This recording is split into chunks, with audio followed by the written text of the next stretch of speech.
Law of conservation. अगर हम according Dalton atomic theory पे जाएंगे, डाल्टन एटॉमिक थ्योरी को एक स्टेप पीछे रिवाइंड मिलेंगे। डाल्टन ने कहा था एटम को ना तो हम क्रिएट करते हैं ना तो हम डिस्ट्रॉय करते हैं। सो दैट मींस अगर हम एटम को ना तो क्रिएट करेंगे ना तो डिस्ट्रॉय करेंगे, दैट मींस हमें पता चल रहा है फॉर एग्जांपल हम ले रहे हैं यहाँ पे कैल्शियम, ठीक है, हम ले रहे हैं यहाँ पे कैल्शियम, ठीक है। सिंस एटम ना तो क्रिएट होगा ना डिस्ट्रॉय होगा, देयरफॉर नम जो एक एलिमेंट होता है उसमें जो नंबर ऑफ वेरियस एटम्स होंगे एक केमिकल रिएक्शन में वो हमेशा सेम होगा। केमिकल रिएक्शन में क्या होता है, केमिकल रिएक्शन में दो चीजें होती है, क्या होती है?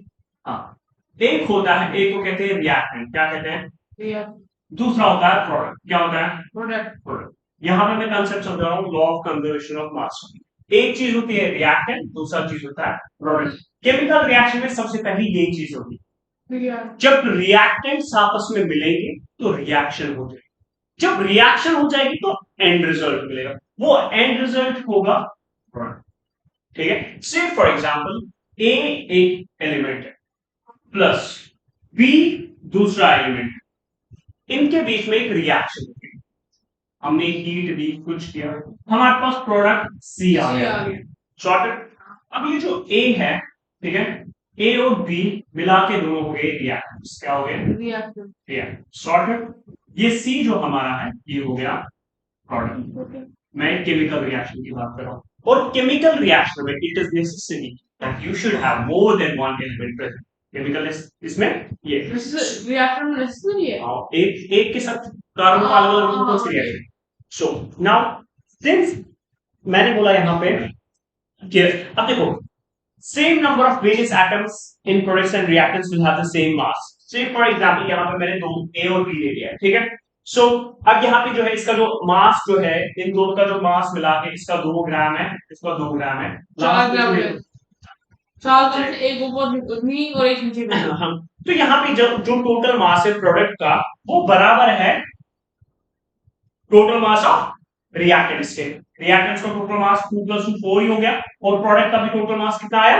4 आया। दैट मींस मास यहाँ पे सेम रहा, केमिकल रिएक्शन भी हो गई, इसका इंडिविजुअली 2 था, इसका इंडिविजुअली 2 था, ये मिले आपस में C बन गया, उसका भी 4 ही रहा, यहाँ पे मास कंजर्व रहा, और इस लॉ को बोला गया law of conservation of mass. अब इस एग्जांपल से आपको ये लॉ जो है वो क्लियर हो जाएगा। एग्जांपल में कौन सा मैं ले रहा हूँ? कैल्शियम कार्बोनेट की साइड, ठीक है, कैल्शियम कार्बोनेट। कैल्शियम कार्बोनेट की फॉर्मूला है CaCO3, Ca वो कैल्शियम, CO3 वो कार्बोनेट, ठीक है। कैल्शियम कार्बोनेट जो बना है वो किस किस चीज का बना है? कैल्शियम कार्बोनेट बना है एक कैल्शियम एटम का। हम क्या कैल्शियम को डायरेक्टली खा सकते हैं? खाते तो दवाई को कैल्शियम नहीं होता है।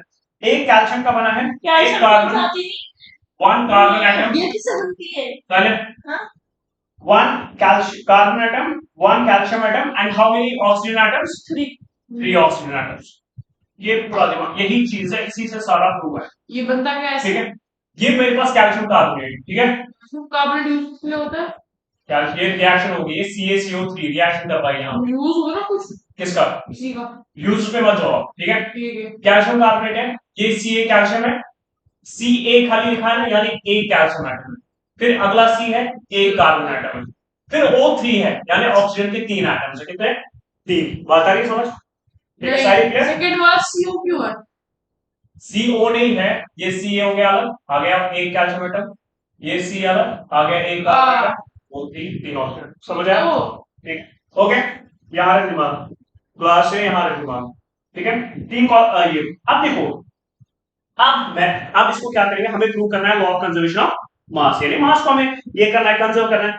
अब इसके जो सी कैल्शियम, देखो हम इसकी रिएक्शन करेंगे, क्या करेंगे? रिएक्शन करेंगे। हमने लिया CaO plus CO2, CaO plus CO2, ये हो गया CaO हो गया कैल्शियम ऑक्साइड। हमें कितने थे ऑक्सीजन के? यहाँ पे 3 थे ना, लेकिन ये है प्रोडक्ट, क्या है?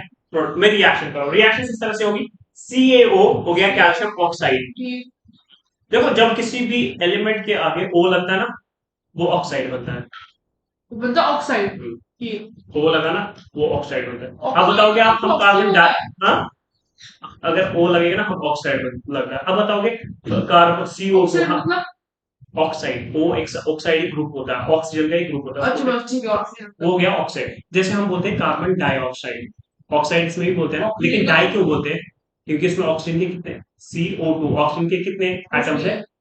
है नहीं है कार्बन का सारे कार्बन डाइऑक्साइड मैंने CO2 बोला, कितने ऑक्सीजन के एटम्स है उसमें? दो जरा चुप कर तू। हाँ दो ही है हाँ CO2 दो ही कितने हैं?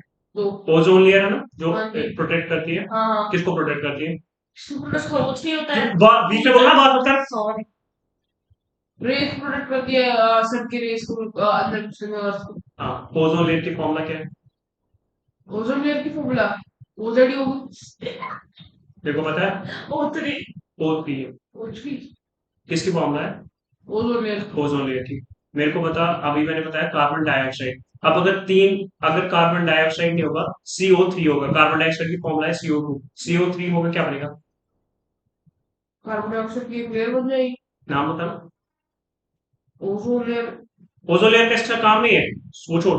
CO2 हो गया कार्बन डाइऑक्साइड, तो अब CO3 है, क्या बनेगा? दिमाग पे जोर, खुद ही नाम निकल रहा है, कार्बन ऑक्साइड क्या बन रहा है?